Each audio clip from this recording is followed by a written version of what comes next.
fidèles abonnés, chers internautes, je suis le plus heureux de vous savoir nombreux à travers cette chaîne GCAM Télévision. Merci à vous pour votre confiance. Merci de votre fidélité. Merci à tous ceux-là qui ont choisi la voie des éclairés à travers l'émission Debout Congolais. Si vous êtes déjà en direct pour suivre les lives de cette émission, Samba Olunga vous souhaite bel et bien le bienvenu dans cette émission. Merci à tous ceux qui rejoignent ces lives. Veuillez déjà commencer à partager les lives de cette émission, partager les lives, abonnez-vous pour ceux qui ne se sont pas encore abonnés et surtout n'hésitez pas de nous laisser un commentaire. Depuis Wapi Yozako Landabiso na République démocratique du Congo, depuis Wapi Yo Ozali Landabiso à travers les mondes. Nous savons bien que la justice de Dieu n'épargne personne. Justice Yanzambe, motomo kote a échappaka na contrôle nango. Ce qui okori ko échapper na contrôle ya bato mokili. En tout cas, Nzambe ba échappaka yete biso nyonso tozali redevable pona ba acte na biso. Voilà, vous êtes en direct de GCAM Télévision. L'émission c'est Debout Congolais. Veuillez déjà partager les lives de cette émission. Votre présentateur préféré, Samba Olunga Azali Nabino en direct. Kabola Live, émission na voisin. Likez et surtout, kobo sanate ko s'abonner. Ceux qui osana nous abonnez na etandona biso. Ramazani Shadari, secrétaire permanent du PPRD, et son adjoint Aubin Minakou sont invités ces 10, les 10 de ces mois par l'auditorat militaire supérieur.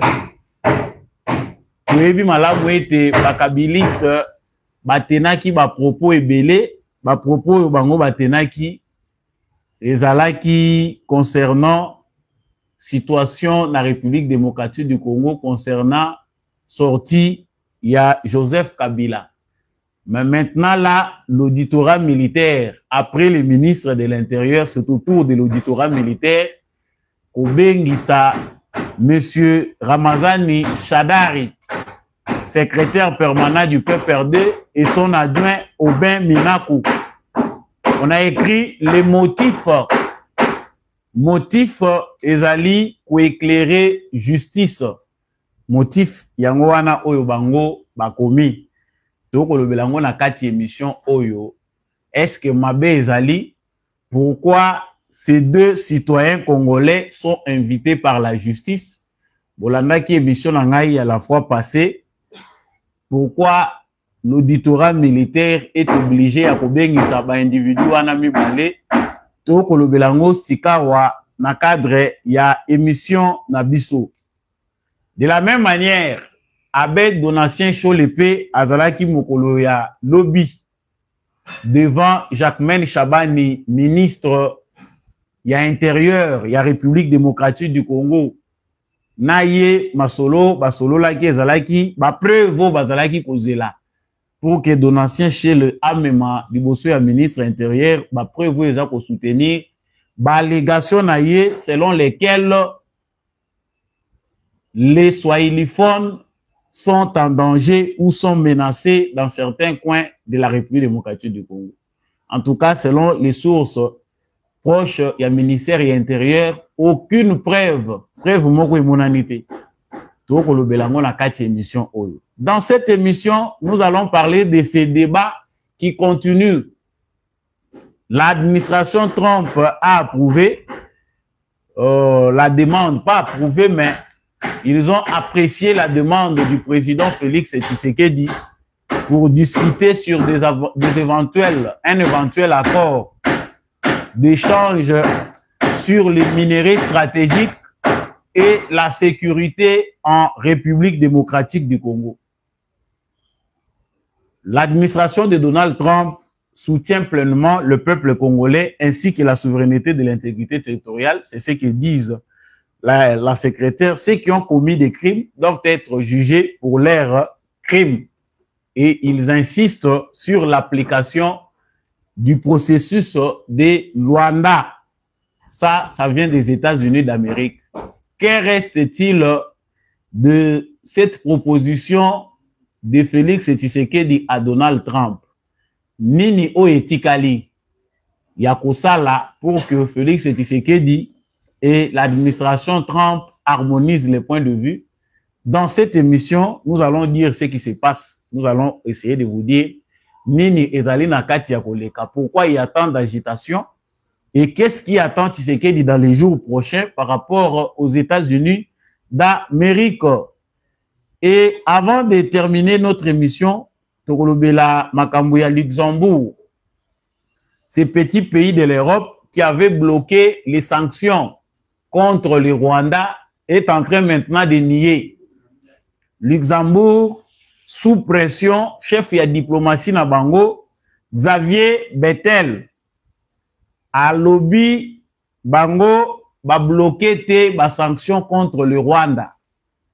Par contre, bango bazalaki ba imposer veto na bango te. Bango eloko bazalaki kotala ezali que bazala na texte moko oyo ezali déjà proposé pour que baye bape ko appuyer yango. Toyebi ke za lokuta to kolobela ngo na kati ya émission na biso ya mokolo lelo. Parenthèse ya émission oyo bokokotsa vidéo na ngai na ndaku ya Daniel Bumba pona koyebisa ye réellement ce qu'il fait de la ville de Kinshasa. La ville est encore devenue de plus en plus sale. Autorité à l'État ezali na manque na ville ya Kinshasa. Ezali na makambo ebele zo komonisa penda que ville ya Kinshasa eza dirigée kaka na ba certains coins bisika misu ya bakonzele kaka. Na émission oyo na relancer message en tant que citoyen oyo azali pe na ville ya Kinshasa na numéro 1 ya ville ya Kinshasa po yeba makambo ezali koleka même na secteur ya transport surtout wana. Voilà tout pour l'actualité que nous allons aborder avec vous tout à l'heure dans le cadre de cette émission. Merci à tous ceux-là qui ont choisi cette émission pour partager les nouvelles de la République démocratique du Congo. Veuillez déjà partager les lives de cette émission, surtout abonnez-vous, likez et surtout n'hésitez pas aussi de laisser un commentaire depuis Wapi Bino Bozali Kolanda émission Oyo na République démocratique du Congo, depuis Wapi Bozali Kolanda Biso à travers le monde. Partagez les lives de l'émission. Merci à vous de nous suivre. Naotaye Kolobawa que Ramazani Shadari, secrétaire permanent, il y a PPRD. Tolobela Mingi PPRD, ça fait longtemps qu'on n'en parle plus. Donc, allez, ça y est que ceux qui dirigent les PPRD n'auront plus le courage d'affronter l'actualité. Voilà qu'aujourd'hui, le PPRD refait surface dans l'actualité, mais pas dans le bon, pas pour mobiliser le peuple congolais, mais parce que bateau bazali ko diriger ko qui vide, o tozali ko benga PPRD, bazali agité, nakati agitation na bango, la justice congolaise est obligée ya koyeba. Donc, auditorat militaire supérieur, ya Gombe, ba convoqué Ramazani Shadari na Obeminaku. Motif, ya convocation na bango, selon auditorat militaire supérieur, ezali éclairer la justice. C'est ce qui est écrit dans la convocation ba pesi bango. Bango mibale, basi bazui convocation na maboko ya babenga banani bato bakenda kotika ba invitation. Ça viendra français peso comme compliqué mikolo. Donc basi ba pesi bango ba convocation na bango. Mais nous allons chercher ici à savoir le pourquoi. Bato bolandaka émission à Sambolonga, j'avais averti. Là ce n'est qu'un petit début. Ramazani Shadari na Obeminaku basalaki ba déclaration poso oyo e utaki koleka. Tangu Joseph Kabila à refaire surface à travers une tribune. Oyo ye moko azwaki courage à publier même à travers une conférence de presse. Mais oyo bato oyo bazali ko prétendre kozala ba coéquipier topé ba fan na ye ba publiaki.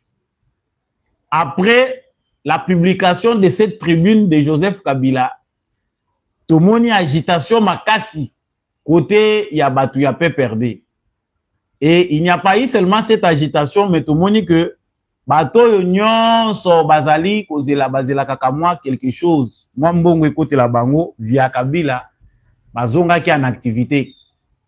Vous verrez bien que ça fait beaucoup de jours que nous n'avons pas suivi les informations parlant de Joseph Kabila. Donc abunga kina na radar. Média ezako lobela yete. Le rôle à refaire surface ba photo na ba obsèque ya président namibien ndenge balataki ba noir ba se retrouver en famille yena Jeannette Kabila na Zoé Kabila ba se retrouver en famille na Namibie et de l'autre côté ndeko moko pa za ko kwenda balingaka ko lakisa za maele mingi ndeko Patience Aïba wa kambaki Jeffrem yepa komi ko landa baza ko luka révolution et koya ko zonisa bango na pouvoir. Cette sortie de Joseph Kabila eza le rôle epesa ki tonga na Ramazani Shadari na obemina ko po baya ko la musaba activité ya PPRD. Po bandakala tout le monde a lisusu ba réunion na bangote to éviter ils se réunissent comment, qu'est-ce qu'ils font, to yeba kité. Mais ba dire na bango, ba propos na bango. J'ai pas l'occasion ici à couper Sabino Makambo Bango Balobaki. Partagez l'émission s'il vous plaît. Et surtout n'oubliez pas de liker. Na ba dire na bango Ramazani Shadari na obemina ko balobi le président Joseph Kabila abandaki kolobate, il ne parlait pas. Maintenant que le chef vient de parler, les choses sérieuses veulent commencer. Il n'est plus question y a qu'on mener l'action en clandestinité ou bientôt batama. Il est maintenant question de poser des actes ouvertement, publiquement. On sous-entend, selon cette allocution-là, que Bazaki na makambo bandaye ko sala izalaki secret, bazako batama batama. Lelo sikoyo, baza déterminé pour que makambo wana basa lango sikoyo ya poisa. Polele Congolais nyon soyez ba iloko nini bango balingi basa. Ces propos-là, dans un pays où la justice existe, où les services de sécurité existent, nécessitent une interpellation. Ba auteur ya ba propos wana, premièrement, ba éclaircir la justice ya République démocratique du Congo, qu'est-ce qu'ils veulent dire? Balingaki penda batalisa nini na ba propos na bango. Dans l'émission, les gars qui n'ont pas dit que il y a un danger. Félix Tshisekedi sait qu'il les fait encore hésiter. Il est en colère. Mais quand on a Yaya Moutoumoko peut quand on a Yeba Katendeni na situa Kango. Pour c'est Félix Tshisekedi qui a bien dit que l'AFC c'est Joseph Kabila. C'est que ndenge tozawa na Kinshasa bato zoko yoka baza agité. Oyo bazali ko se déclarer baza ba kabiliste balobi toujours obéir na mot d'ordre ya Kabila.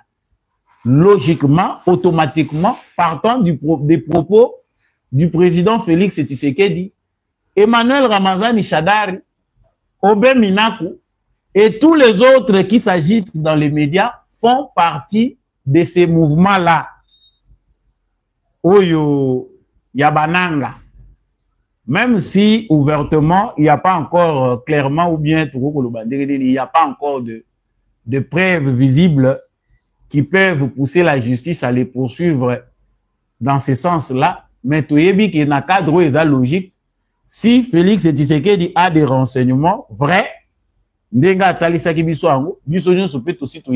que Joseph Kabila n'est moutoua créé AFC. Mais il ne veut pas s'assumer.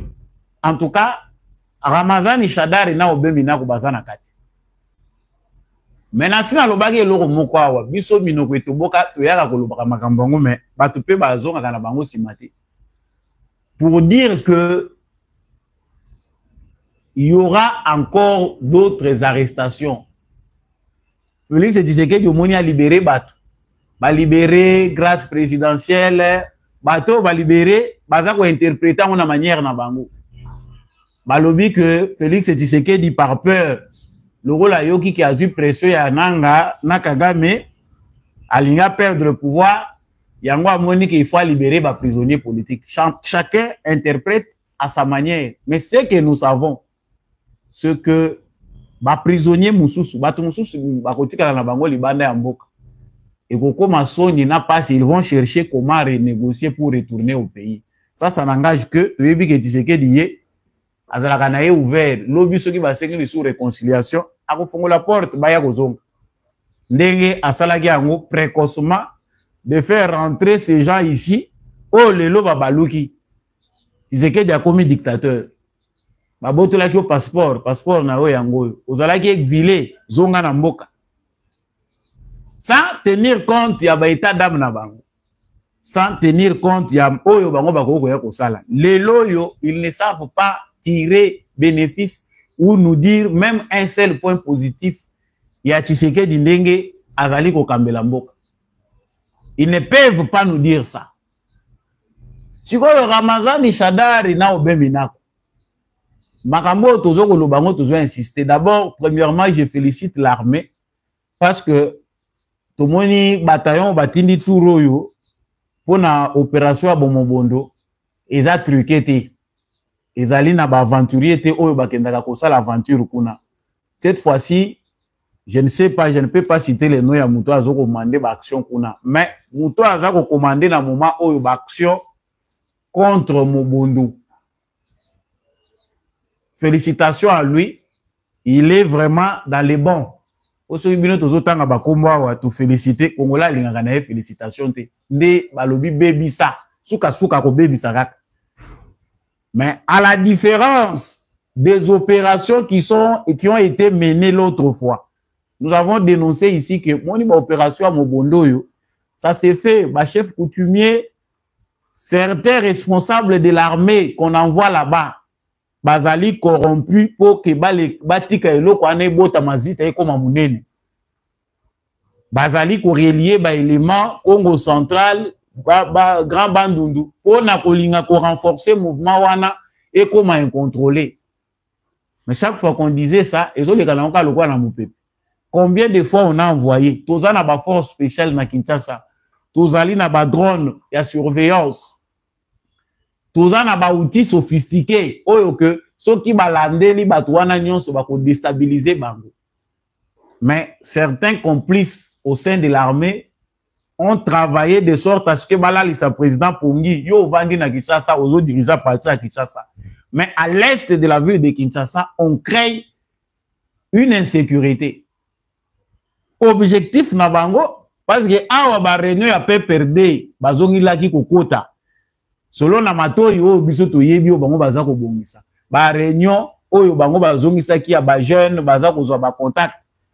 Le plus grand coup venait d'être raté.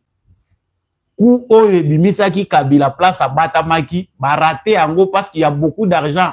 Mbongo ebele zalaki gaspillé.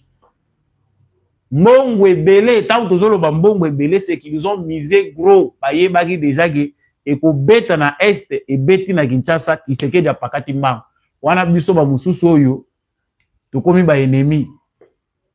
To yebite soki to ngato kati sa Brazzaville na nzela mai parce que bakolati sa biso kazaka ya kamoko politique.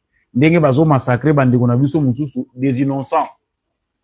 Tout était déjà bien planifié, que ce soit sur le plan médiatique, que ce soit sur le plan militaire, bazaki na ba contact na bango.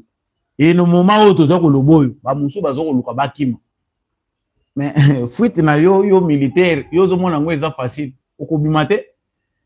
Les réseaux est bien démantelé, beaucoup. To bele la tozo bele la tolobi ba militaire agitation ya peut perdre, c'est parce que le coup est raté. Mais talas ko ndenge likolo ya agitation ko komi ko luka bakanga bino. Tango bozalaki makasi bobata maki. Bokomi faible, besoin de bima, s'exposer. On va vous arrêter en cascade. C'est Tshisekedi qui veut amener les choses à la manière d'un démocrate. qui veut que atika pe héritage moko ya humanisme, c'est-à-dire l'arrestation et la arbitraire, tout la procédure. Tshisekedi est en train de construire un système dans la douleur. Parce que les Congolais na bossé njo tout ça nango. Na bateau baza na classe politique oyo nanu ba comprendre qu'on doit respecter notre pays. Il y a une difficulté pour s'adapter na méthode dont Tshisekedi a géré nango. Tout ce que Tshisekedi souffre beaucoup, il va encore beaucoup souffrir jusqu'à la fin de ce mandat parce que c'est quelqu'un en quelque sorte, dans le rôle enseignant. C'est quelqu'un qui nous enseigne, qui cherche à tailler un chemin à tirer la biche. Que M. Shadari et M. Obeminaku, Njalanjoko, baebisa auditeur militaire, teneur ya ba propos na bango, tango baza ko lobaki komi moment ya ba action visible, eza ba marche, toyebi ke boza makasi nango te. Pendant tout ce temps que le PPRD, que Kabila ne connaissait même pas, parce que bah bozo collé Kabila PPRD. Kabila yeba ki PPRD, le PPRD eza na ngoka ke loko. Eza na réunion mon côté ya PPRD au Kabila tikala ko assister. Eza na loko mon côté à part mbongo.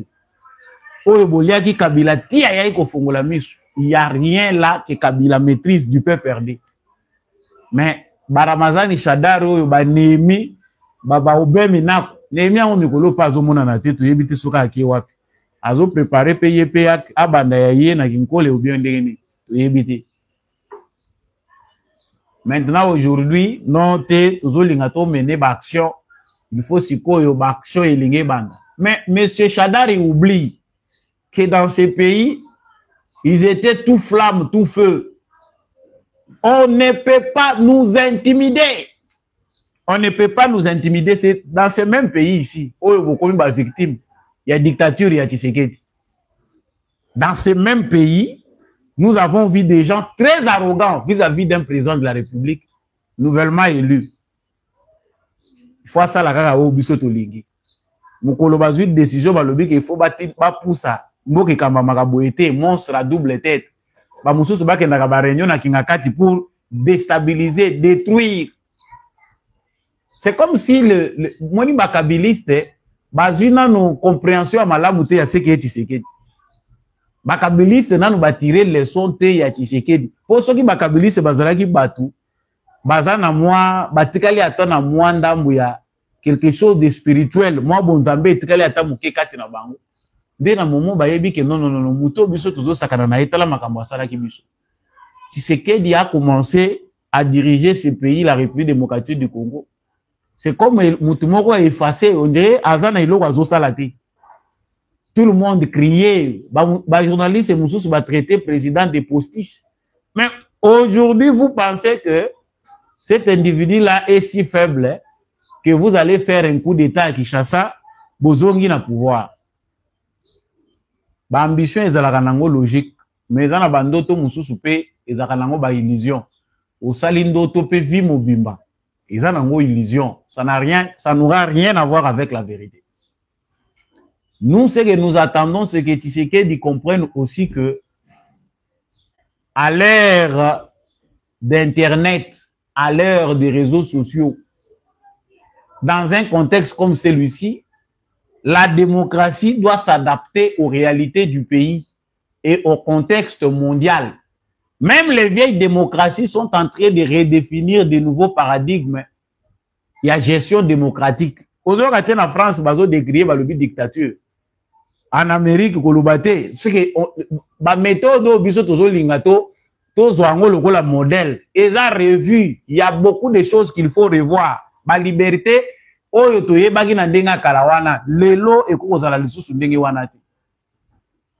na ebité wana soki eza ko senga ki état major revanda parce que le président Félix Tshisekedi a grandi dans la démocratie, dans une lutte pour la démocratie et l'état des droits. Mais aujourd'hui, démocratie, état des droits, dans le contexte il y a monde à l'élo. Ça risque de devenir l'élo de mon côté. Ceux qui bozo ko yebate objectif ya mboka na bino ezanini. Ceux qui boza face ya likambo ndenge nini boko ko avancer, non. La démocratie, oui, mais nous devons nous conformer. La réalité, il y a des têtes qu'il faut couper. Tant que vous avez des ennemis dans le monde, Ba ennemi wana baza ko empêcher nation na bino et décoller. On les élimine, on les fasse tout, c'est tout. La démocratie, ça veut dire quoi? Démocratie, américain, ils ont empêché de soutenir Israël. Israël a commettre des crimes. Au nom de leur sécurité, ils sont obligés de travailler dans le système Nabango. Ils sont bien organisés pour sécuriser leur pays, bien sûr avec l'aide de Dieu, mais ils sont très bien organisés. Renseignement Nabango pour ça la sécurité. Ça, c'est quelque chose que le président Félix Tshisekedi doit revoir comme méthode. Interpeller ces individus pour enfin les laisser libres dans la nature, pour ne pas suivre de près Makambo Bango Bazako Sal. Pour avoir leur agitation, bayebi que survie politique na Bango de Bazo Bundela. Ce qui est pour l'équipe, je pense bien, quand ils ont engagé que les Chadari, les Minako, les Oyo Nani, directeur Banemi, bakozala lisusu ba politicien te bayebi ke awa ça se joue sur leur survie politique. Ndenge Kagame aza ko jouer pour la survie na ye, Kabila pas aza ko jouer pour nango. Tshisekedi au pouvoir à l'équipe période où tu as traversé, Kabila c'est lui-même que la seule porte qui lui reste ndenge aza ko baluka aza ko lukanzela ko kende wana, c'est la prison, la porte de la prison. Il n'y a pas une autre porte, soit yemo kwa timoli ya mikundi. Et chacun vise ses intérêts. Et de la même manière, tout le monde ministre de l'Intérieur a bengaki monseigneur. Bon. Terme mususu biso ba mususu na bafwa na biso tolinga kango lisusu te. Seigneur, pona ngaya ko kozalaka moko bon. C'est un terme moko ya respect selon religion catholique ndenge bacha. Monseigneur Donatien Chole. A Sololina Jacquemain Chabani concernant ba propos na ye. Mais il y a ambiguïté pour bisoto comprendre na invitation na ye. Qu'est-ce qu'il a dit réellement à Jacquemain Chabani? A-t-il amené des preuves? Des sources crédibles, nous apprenons que Donatien Chole atikali comme ma preuve mon côté o ezali ko soutenir ba propos na ye o ezako talisa que les baswahili, bon, il y a des termes que nous utilisons chez nous et comme vulgaires tant tous peu ko lobelango tous ko yebate peut-être au côté en profondeur il y a sens nango. Les baswahili, bon, ça n'existe pas, c'est trop vague, mais to utilisa kango kaka. On sous-entend qu'ils allaient zone union linguistique où ils allaient regrouper bateau bazali en commun dans la langue où ils allaient les Swahili. Mais à vrai dire, les Baswahili, il n'y a pas une tribu de Baswahili. So moni même manipulation à Rwandais, Bazuipe, Baswahili, Batie Nakati, Balobino, les Baswahili, Oyoki, Oyosoki Bertrand Bissimo Alobi. Aujourd'hui, c'est les Baswahili. Au moins, Moutouazolo avec un sang-froid. Il ment, mais au moins, il mensonge est comme naturel. Il fait tout que. Tu as du mal même à te contenir. Mais ce que Moutou a commis dans le Kouta, il y a aisance. Azolo Bango, mais au moins, Azolo quand se contrôler, il se domine face au mensonge. Moutou a un monstre, un démon. Nazelaki que Donatien Chole a bisabiso baka. Avec preuve à l'appui, il y a des citoyens congolais qui bango ba répertorié à travers service na bango. Oyo bazali victime. Il y a agression parce que bazali les Baswahili. Ce n'est pas ce qui a été fait. Selon le ministre de l'Intérieur Jacquemain Chabani, quand oyo a évoqué, et ça n'a rien à voir avec contexte où il y a le belagi makam. Il parle d'un problème de délit de faci. Alobino bakaya batumoko bagresaki bango parce que bamonaki bilongi na bango baza lokola baswahili. Ah! Est-ce que na Congo ndenge biso nous sommes tous bantous? Il y a peut-être aussi des nilotiques parmi nous. Mais est-ce que elongi ya muswahili okoko ye bango? Oye bage oyo aza muswahili oyo aza ni confusion ezalaka même si certainement moi très mususu peut-être ko le belango. Mais dans l'ensemble biso so tozaka ka ndenge moko. alobité, agressa qui batou, tout ça. L'abbé Donatien Chole sort du bureau de Jacquemain Chabani, na Sony, mais Sony yango pe akotikate. Likamboni ni note, touti ko solola na ye, il faut boyeba ke concernant accord cadre, ou ezako lié Saint-Siège dans la République démocratique du Congo. Nous, les prêtres, nous sommes régis. Cet accord-là est lié au ministre de l'Intérieur. C'est avec le ministre de l'Intérieur qu'on discute. Sambenangai français, nyonso ya milai batangi saki basango et comme le loko jouer contre Bisso, contre Mboka na Bisso. Il n'a rien dit. Ba invita ki yonde pour na makambo tenaki. Il a dévié ça à la presse. Non, les ministres, c'est quelqu'un de cultivé, c'est un garçon très bien, c'est un homme qui n'est pas comme les autres que nous avons vus, qui ne sont pas assez cultivés. Au pays que nous, la Jacquemain, le monier Azadou, Aza calme, il est coopératif. C'est ça maintenant l'objectif. Mission Yoyaki na ministère intérieur, c'était ça. Quand on associe la fourberie à l'apostolat, il y a comme ça là cause à la prêtre, ça donne le diable. Parce que oh to komi komo na kati ya na comportement ya certains religieux en République démocratique du Congo et komi na ngonde comportement ya Kagame na ba tunaye o baza ko entourer. Donc une différence. Mensonge ya Rwanda, poison rwandais oyo Patrick Mouya aza ko belelaka awa. Yango to komi komona et tamboli même dans certains Congolais, ils se comportent comme tel. J'aimerais terminer ces points na koloba que makambo Donatien Chole alobaki soki ezalaki ngai o nazo kolobawa mbelero nazali boso na bino te nazo sala émission. Cette politique là de 2 poids 2 mesures où ils ont payé avantage na bat, c'est aussi une forme d'inégalité. Biso toza ba citoyen congolais nga soki na tenir ba même propos na kozala na boloko wana justice à Congo et monelinga.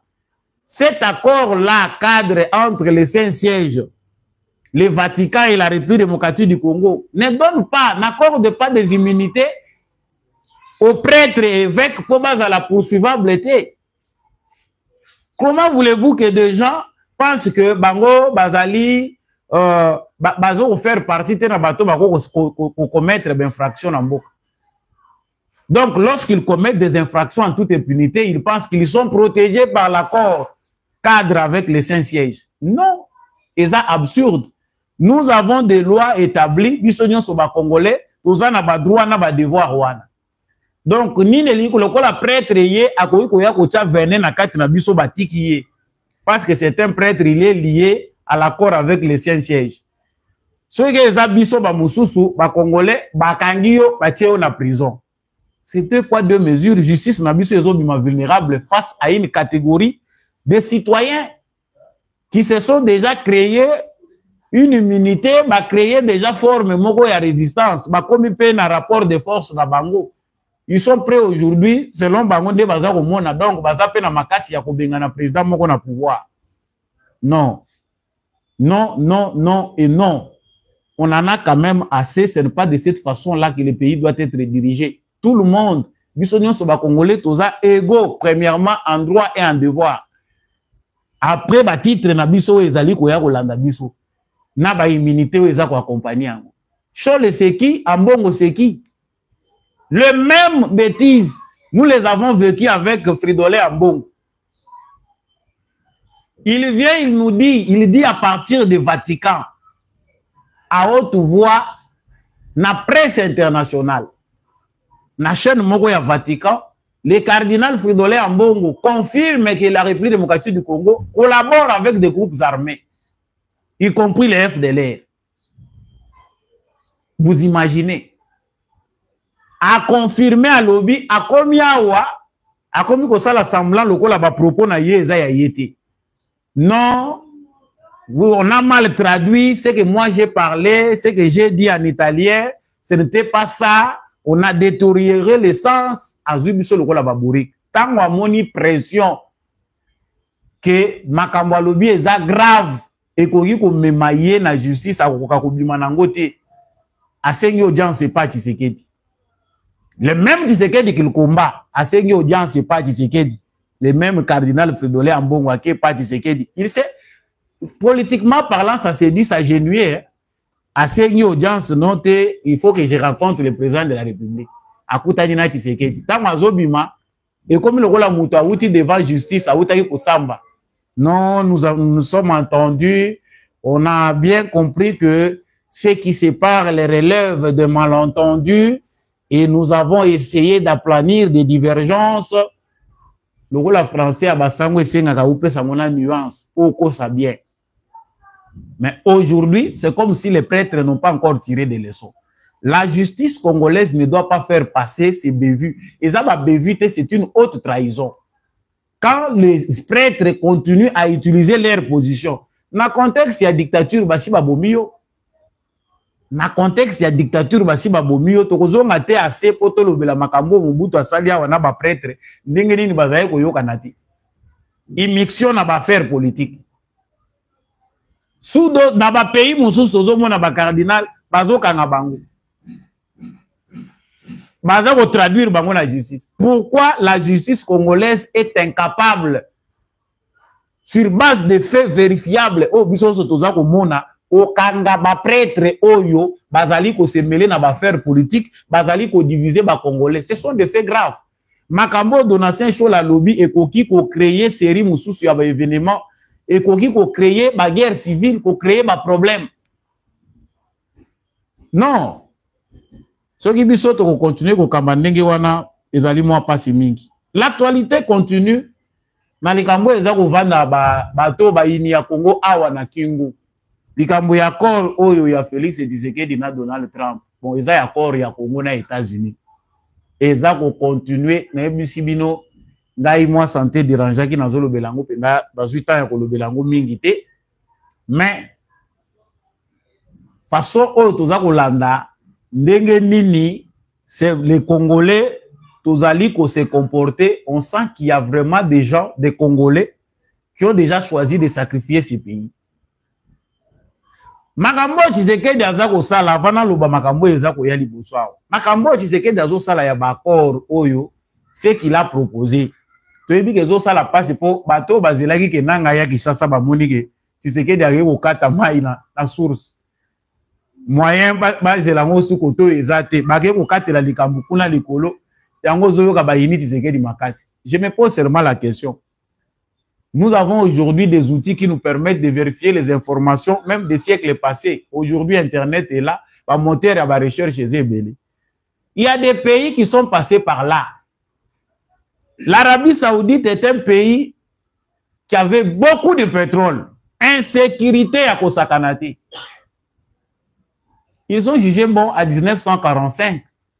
Ils ont fait un traité, un accord avec les États-Unis en échange de leur sécurité. Bazu pétrole na bango, ba concéder États-Unis à exploiter ka partie na yazwaka. Oko nango besoin ebele, mais en contrepartie sécurité régionale. Lokwa toza menacé. Babi tumbeza partout, mais yo loko loza makasi yaka, c'est en échange de notre sécurité. Bon, oyo baza ko yebisa biso ke Tshisekedi vend le pays parce que yango nde kameta te vandie na Kingwawa. Ba tweet tongo midi pourquoi on dirait Donald Trump akoya kotanga ba tweet na yo.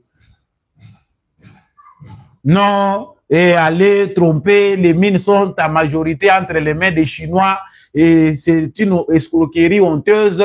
Ba Chinois déjà ba union Tshisekedi veut mentir aux Américains. Kende kaka ma inde senga audience na administration américaine ou tanana secrétaire d'État américain yebisa yeke na yeko yebisa bino boya ba Tshisekedi te. Parce que c'est un escroc, il veut vous escroquer. Les minéraux qu'il veut vous concéder en termes d'un accord. Le peuple congolais n'est pas d'accord et puis Tshisekedi vous ment, tout est entre les mains des Chinois. Si c'est facile, Kende. Les mêmes Tshisekedi, Kamitatu et Katumbi existaient depuis longtemps. Si Katumbi a zako sala ba faire, asa zwaka makasi ya kokende kotamola, kokotisa makolonaye na administration américaine. Il a fallu que Tshisekedi, Katumbi avait l'argent, mais à Kokaï Kokota na administration américaine. C'est dans l'opposition, tant que Katumbi a Longwa à se séparer na Kabila. Aera Kosa Kibiso waka commis à Bongoli Mutema. Tant boyoka ke même na l'église au mona ka batiaka batu na test. O na bongoli mutema we ambia na ndimi bakopesa yo cher te o banda koteya. Po ba yebi ke batu aboyazana nous fragile, il peut facilement retomber rétrograde. Yango mona ka batika katan à s'affermir nanu to mona nanu bizaleli na ye soka osala biso awa soka mutalobi abongoli mutema mbala moko bo matisi ye na cher. Makamna yo loboye ezoleka même na ba église mususu. Et comme na ndenge wana Kamitatu et Katumbi ba moni porte ya administration américaine grâce à la famille. C'est Tshisekedi, Félix, Ndé, Moutazo Komima Bango. Kamitatu lui-même peut témoigner. Aujourd'hui, ils ont compris les lobbies, ils ont compris que il faut que tambolaka pour que ça la diplomatie to accéder na pouvoir pour ba mafia na biso. Bato yo baza ko lela na accord o ya makambo ya Tshisekedi, ce sont des mafieux. Il n'y a que le mafieux qui pleure parce que bayebi que cop ya couloir esili. Si c'est cop oyo salami entre État et État, en échange nous avons la sécurité. Guerre oyo bazo sala biso par procuration, et ça parce que la mafia est au sommet comme à la base. La majorité à makambo eza ko lié ba État au lieu les cas na voie officielle. Eza ko leka na ba mafia, na ba commissionnaire. Donc ba commissionnaire à Congo bazali. Bino bovandi boyebi yete aza citoyen congolais te mais yene expert commissionnaire à makamunyo so Congo. Tshisekedi atie bango singa na kingo parce que cop na bango e baby. Commission to kozula wapi Tshisekedi azo chabiso mbamba ale to s'associer poto ko isaïe. L'Arabie Saoudite baza lelo parmi les puissances. Mais hier pétrole na bango bazala ki féodé nyonso ezo okende États-Unis aza kozwango. Ils se sont réorganisés. L'Angola, guerre et salia à ceux qui combien des années. Ils ont concédé. Bandimi exploiter le pétrole. Après tout ce qui s'est passé, ça vit miwana bango moko ba américain ba entretenir qui ta ba moni que non te toyokani na biso. Ba lié sa vie miesili, ba trekali bazozo pétrole. L'Angola est en sécurité ba vandi na bango ndenge ba vandi. Donc nous pensons que Tshisekedi d'ici il veut trahir le Congo. Soka lingate ka minéré wana bakoya koyebisa biso officiellement. Ya Tshisekedi yango tozo koyoka ngo ezolobama biso nyonso tozo yoka. Nanu logo esalami nanu te ya ke officiellement mais nous en parlons, nous discutons. Oh ba trahir biso batoyeba ki ndenge ezalaki signé. Bato ba yaki na Fidel bakora lemera biso toyebi yango. Mais arrêtez de nous casser les oreilles boza bandoki. Tshisekedi même ceux qui bayebi sur que pour l'instant, même si les Américains disaient que 60 contre 40. D'ailleurs, même ceux qui zanga, ceux qui balobi 70, j'accepte. Nous avons intérêt. Il y a moyen, ceux qui makambo et salami, nandenge ya ordre, nous Congolais, nous allons bénéficier. On peut attirer ces sociétés-là, ceux qui Amérique a tourné sécurité au côté na Est ya Congo. Cette guerre est une guerre aussi de la négligence de l'État américain. Dans les États-Unis, les médias en parlent. Ils ont critiqué les démocrates. Depuis longtemps. On a parlé longtemps. Ils ont les États-Unis. On a dit les démocrates pour la majorité, surtout l'administration Biden. Baza à la base, il y a si Kagame a résisté tout ce temps ici, c'est l'administration Biden. Ah, via la mafia, les politiciens bazo gérer la mafia. Et ça, les makandenge wana potos wakabambongo parallèlement. Au lieu de bénéficier aux États. Les loyaux, tous ont un privilège à quitter, tout ça, l'ango mokile mona. Ba proposer, bon, bino bo proposer bisonini, non. Oyo bino bozo ko luka, ba voiture électrique, bozo ko luka ba téléphone, ba ordinateur, ba biloko nyonso bozo ko inventer minéraux zao. Et ça tombe bien au moment où les États-Unis avaient la crise. Parce que la guerre, ils ont lié sous la puissance. La guerre, il y a contrôle. Il y a des minéraux stratégiques. En Chine, les privé États-Unis, les États-Unis ne pas na bango. Chine a commis côté que la matière première na yé, quand la entreprise publique na yé, il ne peut plus donner aux États-Unis. Mais la même Chine, a zoya pe na Congo, a zoya ko puiser. Mais concrètement parlant, tant que sur les bases de la stratégie, les Chinois politiquement, ils ne nous apportent pas. Les Chinois sont bien implantés ici, ils exploitent, ils profiter d'un désordre congolais, ils se sont créés de l'espace. Mais qu'est-ce que les Chinois nous apportent lorsque débat congolais, ils allaient discuter au sommet du monde? Les Chinois jouent l'hypocrisie. Il y a un moment il y a tenté les pour et les contre. Dossier, il y a révisitation chinois. Il y a un contrat chinois. Et lequel Tshisekedi Makambwa. J'ai discuté ça avec un grand frère Tolobaki depuis à cette époque-là. Révisitation chinois. Il y a un contrat chinois. Et ça a un problème. Les Américains ne vont pas facilement digérer ça. Administration Trump, la déclaration de guerre à Tshisekedi. Donc, le fait qu'il a révisité au lieu de couper les ponts, parce que pour les Américains, Tshisekedi devait mettre fin à tous les accords avec les Chinois. Mais Bozo mettre fin à Nyonso. Vous nous donnez quoi? Biden a eu l'administration, que ce sont eux qui ont sapé. Fort et Salimaki n'a début à mandat à Tshisekedi. L'Amérique avait un agenda avec la République démocratique du Congo. Sécurité, économie, développement, tout était déjà bien acté. C'est ça la raison pour laquelle Tshisekedi a voyagé aux États-Unis à visiter l'institution Nyonso. À faire comprendre Bango, Tokoki Kosa la bloc. Vous avez besoin de ce que vous avez, Bissopé tout en a besoin d'en. Mais c'est pas qu'on vend de la Yango, le la base contrôlé par la mafia, Hillary Clinton et les autres. Ils ont préféré s'asseoir sur les dossiers. Pour entretenir mafia na bango, Kagame a continué à servir à bango. Soki muto aza makasi bomoni ozobunda na muto azolakisa ondira leko makasi yo lukawa aza pe makasi koleka wana bitumbesilaka. Oh Tshisekedi alembi yake koteka ba minéraux na banini, on s'en fout. Si ce pacte peut nous ramener la paix, c'est des guerres, et ça des bonnes guerres, les puissances s'affrontent.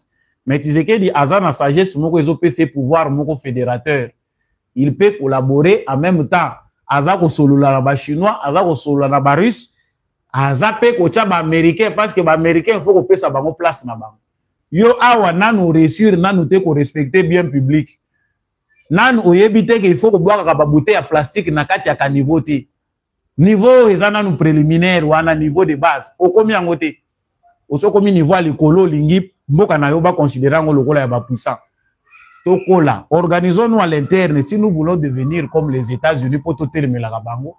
Ah, ça nécessite de l'organisation, du temps et un changement de mentalité. Pour la mentalité, la classe politique, il y a modèle. On est en train de discuter sur l'avenir du pays. Si on avait une opposition sérieuse, il devait encore proposer des choses. Non, tu sais que le monde nous bien. Mais guerre au si la bien, baya ko lia biso ba intérêt nyon sauté, voilà ce qu'on vous ajoute. Waya, bango bazande likolo kuna pour détruire. Kamita tuna katumbi batie base les États-Unis balobi, si c'est que dia wale kate. Vous regardez ce que les gens écrivent dans les réseaux sociaux. Non, bakokuta na Trump te échoué. Ce qui suko que baboy offre ya Tshisekedi yo zwinini. C'est vrai que la plupart des gens qui contredisent comme ça, ils sont minoritaires. Ce sont des gens qui attendaient déjà Nanga. Basi ba beta ki manzanza bazozela ki Nanga koya Kishasa. Yango nyonso ekoko zala pona bolamu mboka bazolinga ngo lisusu te. Soki oza moto nyama, uko se retrouver comme pe na kan ya diabulu, uzoko yeba te ndenge nini uzokumbama. Moni lelo bato bazako mibeka ba partisan ya Katumbi, ba partisan ya Kabila, ils se sont retrouvés bazako le langage moko na Kagame. Aucune différence. Pourquoi? L'administration Trump a déjà donné un signal fort. Retour exactement à Makamboyo. Offre aux Américains pour rater à moitié. Déjà, quelques bases ont été déjà jetées avec Pepe Biden. Oya yaki a oazo te tuka ti ayaki na Angola. Bazako solo la undire azawana te. Azo rêver. Il était déjà venu pour à mon avis déjà que intérêt Amérique est au Kende au corridor ya Lobito. Ce qu'il faut faire maintenant, monsieur le président Félix Tshisekedi, biso toza expert été. Mais en tant que Congolais, c'est que il faut pas que les infrastructures où ils permettre que minéraux na biso po bimilaka na ba pays tiers. Il y a moyen de faire de sorte que infrastructure où ils sala que minéraux ya Congo ebimaka ebimilaka via Congo. Tous a peine accès à na océan et pas na biso. Voilà de quoi il s'agit. Les médias américains sont en ébullition. Au biso atoko koyoka anglais anglais a passé mais ceux qui ba vidéo boyo kandenge ba journaliste baza ko discuter. Ils en parlent, balobi, et puis bango baza ko louer président congolais. Quand on sent de l'autre côté baza ko lobelango balobi, voilà. Alobi bozo apenda mu ba minéré o bino boza ko luka, en échange donnez-nous la sécurité. Mais ba mususu balingi ko lakisa biso bongote. Non, Tshisekedi brade les pays, montre-nous. So yo za déjà na accord ezo lakisa ke Tshisekedi ateki mboka. Oyo ba signaki yo monaki yango. Et si Tshisekedi aujourd'hui est en mesure de vendre le pays, vous pensez que ça va se faire officiellement? Il va vendre le pays et puis il part. Comment on peut battre qui déjà? Toujours le tout récupérer. Nous louons le courage du président Félix Tshisekedi. Ndengeni naza ko memela makambo wana. Bato yo baza ko s'offusquer parce que ba moni que il y a un accord éventuel, ils n'ont qu'à donner des propositions où ils ont des malamu, où ils ont convaincre biso ba oyo. Nous ne mangeons pas chez Tshisekedi. Quand on ne voit pas intérêt, on contredit. On contredit calmement parce que c'est pour l'intérêt de tous. Tshisekedi sera bientôt aux États-Unis d'Amérique. Recule les sous-outils. Avoir les signaux américains à Balelisi Kagame. Balobi clairement que Bango, ils sont attachés fermement à l'intégrité territoriale et à la souveraineté du Congo. Phrase importante. Ceux qui ont commis des crimes doivent répondre. Phrase on a dit que c'est Pelisanangate.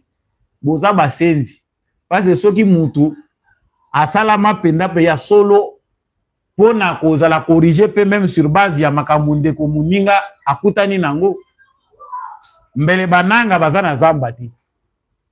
Mais comme on a encore des gens, moi, aux gens, ça n'a pas suffire yeti. Yango toza la ba remplacer ya bakunda batware, toza na ba remplacer ya ba aventurier nyonso basala ki ba aventura en confondant les époques. Kagame a les armes, il a tout, il est armé. Il faut que ba arme ni Tshisekedi a utilisé pour commisser na point où il a commissie.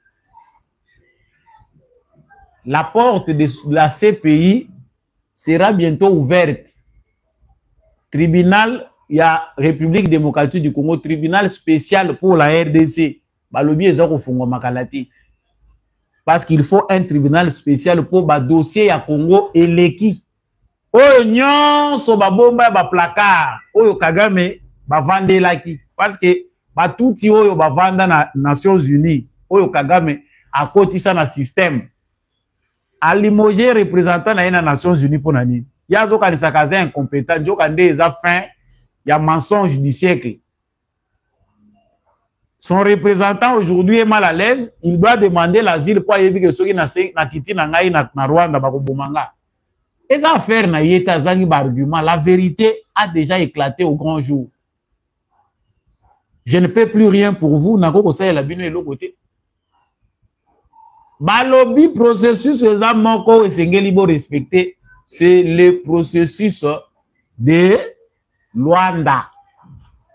Côté Kagame kimaki na Luanda, nde côté Amérique azozongisa yi. Est-ce que boki Kagame alobi le processus de SADC et de l'EAC?